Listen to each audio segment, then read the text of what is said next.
Li Mêrdînê navenda huner û zanîsteka Midyatê ji bo xwendekarên piçûk çalakiya astronomîkê organize kir. Bisaya çalakiyê zarokan bi teleskopê li stêrkan temaşe kir. Astronot peşîl ser zanyarîya azmanî bi slaytan perwerde da. Dovrejî xwendekaran bi teleskopê li stêrkan temaşe kir. Li navenda huner û zanîsteya Midyatê gelek çalakî tên kirin. Vê neqle jî li ser astronomiyê çalakiyek hat organize kirin. Ji vir bi milyar kilometre dûrî ma got gezegenek hebe got weka dinyayekê cihek hebe acaba çawa ye çilo ye en azından fikriya ve bê mîjiya ve bê da ji wara fikir çêbin û rê ji wara ve bê. Bisaya çalakî zarokên herêmê bi çavê xwe stêrk dîtin.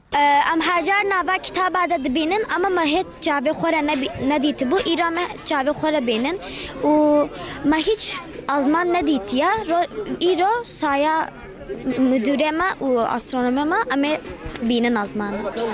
Satürn gezegenini gözledik. Meger stêrka Saturnê dît pir xweş bû. Ez cara ewle bi teleskopê li stêrkan denêrim. Ben hep bir gerçek bir Min pir dixwast ez rojekê bi teleskopekê rastîn li gerdûnê binerim. Ji bo ku temerbek xeyala min anî cih ez gelekî spasî wî dikim. Navend dixwaze bi van çalakiyên zanîstê astronotên pêşerojê bikîne. Navjê me berê xwe bidin bilîsî.